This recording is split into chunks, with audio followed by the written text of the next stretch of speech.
Hi, my name is Alice Chung, and this is Wear Yellow Proudly.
You just watched Esme Wong and Jacob Nydegger play their four-hand cover of Jay Chou's Chrysanthemum flower bed. Welcome to our interview series, Shades of Yellow, where we will feature people from different walks of life. Today, we will be featuring the artists you just saw perform, Esme Wong and Jacob Nydegger. So, thank you so much for joining Wear Yellow Proudly. We are so happy to have you and feature you as artists. And I'm so excited to be working on further collaborations. Could you tell us about yourselves?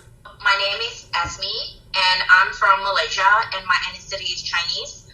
So I grew up speaking 3 languages, which is very normal in my country, and a couple of Chinese dialects. And yeah, I've been living in the U.S. for about 10 and 11 years, almost 11 years. I'm Jacob Nydegger. I'm from San Antonio, Texas, and I live here in Denton with my lovely wife, Esme, and we're so happy to be here and to be part of your project as a duo together. I mean, you guys are both such, beautiful, open people, and despite all that, we all know that the world isn't quite as so sometimes. Did you guys have any, once you guys were together as a couple, whenever you consider that to be a definition, did you face any problems? Did you face any racism against being an interracial couple, especially if you have met in Texas, of all places? So I think, speaking of interracial couple, so well, let me talk a little bit about it. So I know a lot about it just because it's kind of natural in Malaysia. So people like Chinese married to Malay, or Chinese married to Indian, or Indian married to Orang Ulu, Orang Iban, and those are the natives of Borneo Island. So I'm from Borneo side of Malaysia. So Malaysia there's 2 parts, and I'm from the East Malaysia, which is on the Borneo Island. So with that in mind, so yes, I have seen people struggles and have a lot of problems with it because of number one biggest thing is religion. So we Malaysia is registered as a Muslim country, but we are if you are not Malay, you are free to have other religion. So if you are born with the ethnicity that's Malay, you kind of don't have a choice. You have to be a Muslim. So that's just how my country works. And so with that in mind, so if people, let's say Chinese or Indians or other race, their spouse is Malay, basically their rights, they don't have the right to say no, but they have to be registered as Malay, so into the system. So that's just how it is in Malaysia. So I have seen people, how they work together. There are people who work it out, and a lot of them actually work it out, and it's really beautiful to see how that works, and I don't know how to do it. And of course, for now, we as a couple, me and Jacob, okay, so we don't face much challenges, maybe because Jacob and I are so open about everything, but you know what, actually, Jacob defeated the most challenging thing for me, which is food. He is everything. So I'm okay, good. Yay! So ever since visit Malaysia, actually he has impressed all my friends and my family members. They're oh, okay, so he know how to use chopstick. I did not teach him. And my grandma was actually telling me, good job, he's using the chopstick properly. Actually, I cannot even hold the chopstick properly. Oh my god, me too. It's definitely, I do not hold it the correct way. I hold it how it functions best for me. So, anyway. When it's so common, I feel like our parents, they just give it to you and you just figure it out yourself. Yeah. You see my point? So, but Jacob did it, really perfect. It was, beautiful. And, and he could eat, everything. So, they're, shocked. He even loved durian. Do you know durian is our I do, yeah. And I hate it. People always be are you sure you're Malaysian? I was no, because people went obsessed with it when it's the season. People drive hours just to go to the durian farm and eat. I was no. Wow. Loves it. You know, Esme, you're Malaysian, and Jacob, you are actually, what is your ethnicity?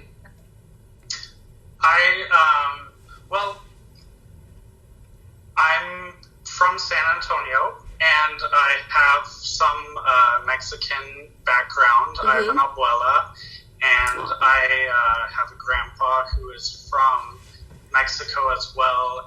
And I'm born and raised in San Antonio, Texas. So I mostly identify as an American, but I also feel like I have had a lot of different cultural influences in my life. For example, my grandma and grandpa, who are from Mexico, as well as my stepmom, who is from Brazil. And I've visited Brazil multiple times, which is a completely different culture than the U.S. And I think I'm grateful to my dad for influencing me and being an open person. And it's kind of funny. I feel like food has played a big role in my life because my dad has always taught me that you have to try anything before you can say you don't like it or you don't want it. So my dad loves all different kinds of foods, and he would always take us to Houston, and we go to Chinatown and go eat dim sum, and his philosophy was always you have to try it at least once, which led to me trying things like chicken feet and pork intestine and jellyfish and all these different foods, and I just loved it. And that really helped shape an open mind for me, I believe. Yeah, that's so beautiful. In addition to that, it's somewhat of not really a culture shock, but maybe more of like a bodily shock is when I first got to Malaysia, and every time I've been back since then, I love the food so much that I eat way too much food, and I get really, really heaty and like dehydrated. And actually, the first time I went to Malaysia, I ate way too much food the first 5 days. I got really heaty, and they actually took me to the hospital 2 days before our concert. Oh my god! When I arrived at the hospital, they saw me and they were like, "Oh, he ate too much food, right?" Not a foreigner. Oh my god! That's insane! But I'm also very glad that you enjoyed yourself. Yes, no, I did. I enjoyed myself a lot. So funny.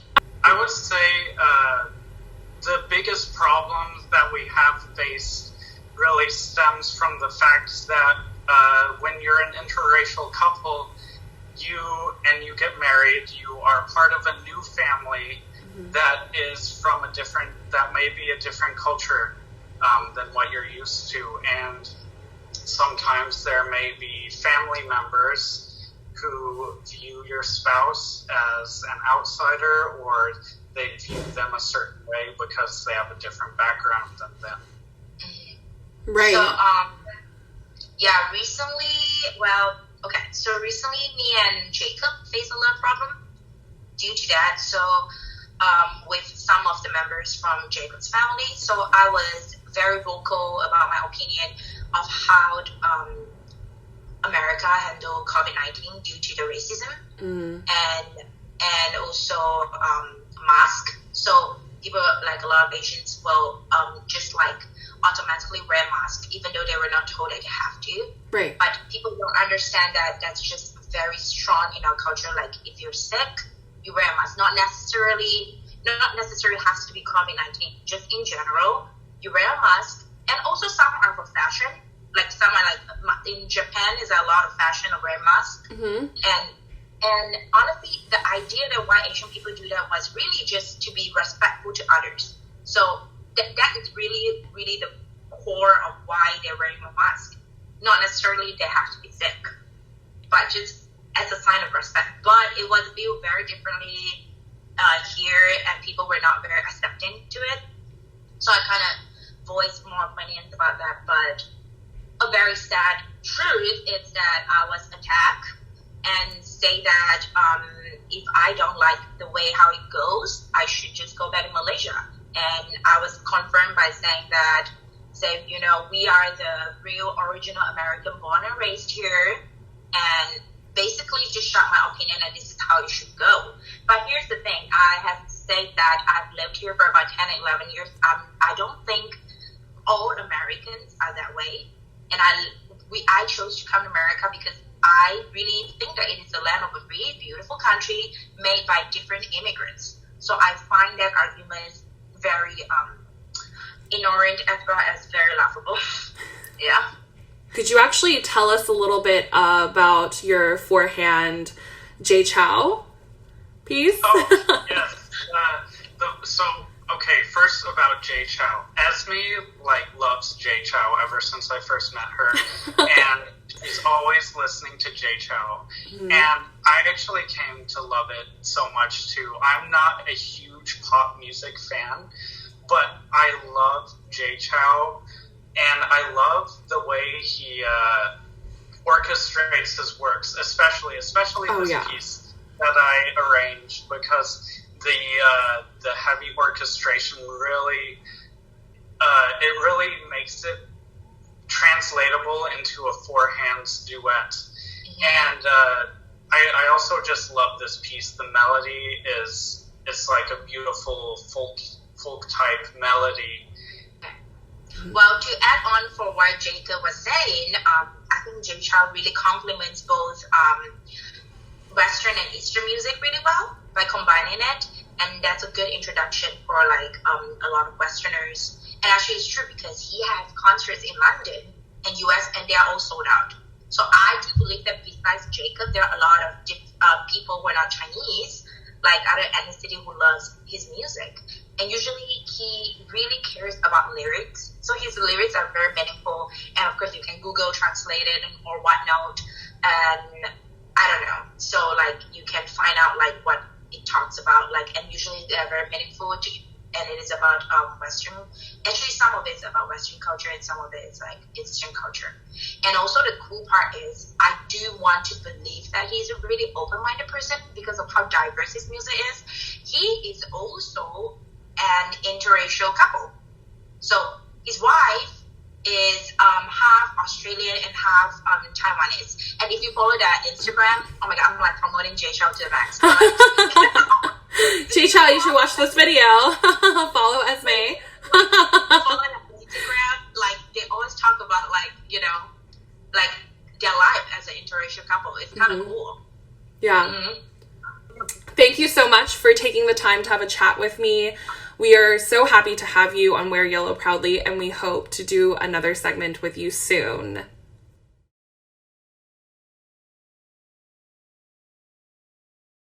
Wait. Yeah, No, it's you have alive. video section. Yeah, I got it. Get a moving one. This one's just huge. Ready? 1, 2, 3. Not moving anymore. Oh yeah, it's moving. You guys are quarantined. Well, I guess you guys are out of quarantine, so that doesn't make any sense. That's changed. Jesse will edit this out. It's fine.